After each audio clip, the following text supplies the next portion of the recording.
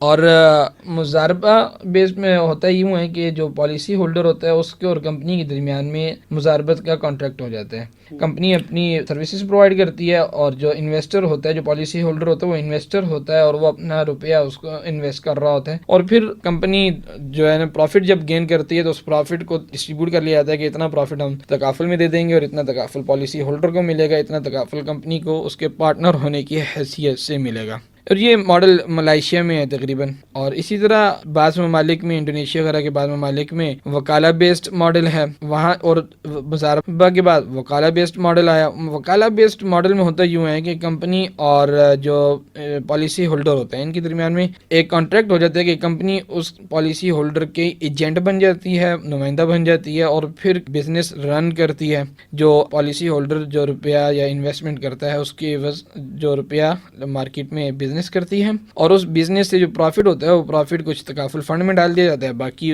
اس کو انویسٹر کو پے کر دیا جاتا ہے. البتہ اس سروس کے عوض جو کمپنی نے اس کے پیسے سے بزنس رن کر کے اس کو پروفٹ لے کر دیا، کمپنی اپنی فیس لے لیتا ہے، اپنی تنخواہ اس سے اپنی اجرت لے لیتی ہے. تیسرا ماڈل جو ہے وہ وقف ماڈل ہے. وقف ماڈل میں ہوتا یوں ہے کہ کمپنی پہلے سے ایک پول بنا دیتی ہے، اس میں کنٹریبیوشن کر دی جاتی ہے. ہر پالیسی ہولڈر انویسٹر اپنا فنڈ میں سے کچھ پرسنٹیج 3%، 4% اپنے پریمیم میں سے کنٹریبیوٹ کر دیتا ہے، ڈونیٹ کر دیتا ہے کہ جی اس کا نہ پروفٹ مجھے چاہیے نہ کمپنی کو چاہیے، البتہ کسی کو کوئی نقصان ہو جائے تو اس فنڈ سے پورا کیا جائے، اس وقف فنڈ سے. وہ وقف ہو جاتا ہے جو 4%، 5% روپیہ ہوتا ہے اور پھر کسی پالیسی ہولڈر کو نقصان ہو جائے تو اس وقف بیس سے پورا. یہ فرمائیے وقف کیا ہوتا ہے تاکہ لوگوں کو صحیح طرح سے یہ ماڈل سمجھ آ جائے، کیونکہ میرے خیال میں یہ ماڈل پاکستان کے اندر زیادہ تر کام کر رہا ہے اور اسی کے اوپر ادھر کی جو تکافل کمپنیاں وہ بھی ورک کر رہی ہیں. تو وقف پر ہم انشاءاللہ ایک پروگرام بھی کریں گے. وقف ہوتا کیا ہے، کس طرح کا ہوتا ہے. وقف میں اصل میں ہوتا یہی ہے جو میں آپ کو ایک ڈیفینیشن سے بتا دوں کہ انسان اپنی پراپرٹی جو اس کے پاس ہے اس کو مطلب اللہ تعالیٰ کے لیے وقف کر دیتا ہے. اگر کسی بھی مطلب جس کے لیے وہ وقف کرے گا، خاندان کے لیے وقف ہو سکتا ہے یا مذہبی طور پہ وقف ہو سکتا ہے یا پھر جنرل وقف کے طور پہ بھی عوام کے لیے یا ایک گروپ کے لیے وہ وقف کر لیتا ہے کہ بھئی اگر ہم میں سے کسی کو نقصان ہو جاتا ہے تو یہ جو لوگ ہیں ان کا نقصان اس وقف سے پورا کیا جائے گا. تو وقف میں ہوتا یہی ہے کہ بھئی میری ملکیت ختم ہو گئی ہے، اب یہ روپیہ پیسہ یا یہ جو چیز ہے پراپرٹی یہ اللہ تعالیٰ کی ملکیت میں چلی گئی ہے. اور اللہ تعالیٰ کی ملکیت میں آنے کا مطلب یہ ہے کہ اب ہر مسلمان جو مستحق ہوگا وہ اس وقف کو یوز کر سکتا ہے. اچھا یہ فرمائیے گا اب جو مطلب پاکستان میں جو ماڈل چل رہا ہے اس کے حوالے سے فرمائیے گا، اگر یہ وقف ماڈل ہے تو یہ پھر کیسے کام کر رہا ہے، یا اگر نہیں ہے تو کون سا ماڈل؟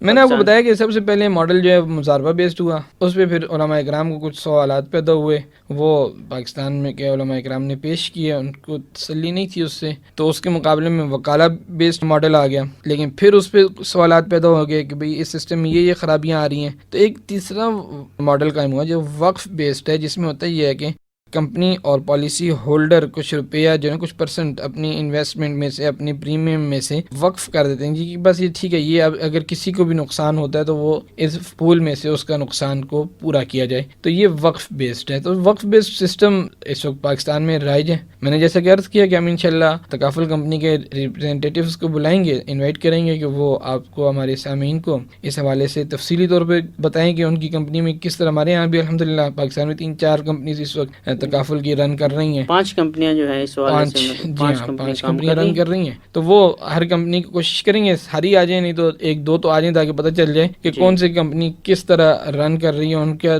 کیا پروسیس ہے، پالیسی لینے کا کیا پروسیس ہے، کون سی پالیسی وہ دے رہی ہیں. بعض کمپنی صرف فیملی تکافل کرتی ہیں، بعض صرف جنرل کرتی ہیں، کیونکہ پاکستان میں میرا خیال ہے اس وقت کوئی کمپنی ایسی نہیں ہے جو دونوں تکافل پالیسیز دیتی ہوں. تو وہ عوام کو بھی پتہ چل جائے گا بھی فیملی پالیسی لیں تو ہم کس سے لیں، اس فل کمپنی کی بیک پہ کون سے عالم ہیں، کون اس کو گائیڈ کر رہے ہیں اور اس کمپنی کا کیا طریقہ کار ہے. انشاءاللہ ہم اگلے کوشش کریں گے اگلے پروگرامز میں ایسے ساتھیوں کو انوائٹ کریں. جی سامعین، آج کا جو ہمارا موضوع تھا اس پہ ہم نے سیر حاصل گفتگو کی اور یقیناً میں امید کرتا ہوں کہ اس میں بہت ساری جو معلومات ہیں آپ کو ملی ہوں گی اور کچھ آپ کو سوالات بھی ہوں گے، تو آپ انشاءاللہ اگلے پروگرام کے اندر ان سوالات کو آپ ہمارے ای میل ایڈریس پہ سینڈ کر دیجئے۔ میں دوبارہ پھر ریپیٹ کر دیتا ہوں، zadira@hotmail.com، اس پہ آپ ہمیں سینڈ کر دیجئے۔ ہم انشاءاللہ اگلے پروگرام کے اندر ان سوالات کو شامل کریں گے اور کوشش کریں گے کہ آپ کے جو سوال ہیں ان کے جوابات ہم دے اس حوالے سے بھی، اور پھر کچھ اسلامی جو ٹریننگ ہے، مطلب اسلامک فنانس کے حوالے سے کوئی ادارے بنانا چاہتے ہیں، کچھ ایسا کام کرنا چاہتے ہیں جو شرعی بھی ہو اور کاروباری نوعیت کے لحاظ سے منافع بخش بھی ہو، تو اس میں آپ ہمارے جو سینٹر ہے Riphah centre of Islamic business and finance, اس میں آ کر آپ ہم سے ملاقات بھی کر سکتے ہیں اور معلومات بھی لے سکتے ہیں۔ تو انشاءاللہ اگلے پروگرام کے اندر جیسا کہ مولانا صاحب نے فرمایا کہ آپ کو جو ہے مختلف کمپنیز کے نمائندوں کو جو تکافل کے ساتھ کنسرنڈ ہیں ان کو جو ہے لانا چاہیے، تاکہ جو مارکیٹ کے اندر جو تکافل کی پریکٹس ہو رہی ہے وہ عوام الناس کے سامنے آ جائے، وہ صحیح طرح سے سمجھ سکیں۔ تو اس بات کے ساتھ کہ جو ہے آپ ہر معاملے کے اندر علماء کی جو رائے ہے اس کو فوقیت دیں، تاکہ ہمارا دنیا بھی بنے اور آخرت بھی بنے۔ تو اسی کے ساتھ آپ میزبان اجاز علی کو اجازت دیجیے۔ السلام علیکم ورحمۃ اللہ وبرکاتہ۔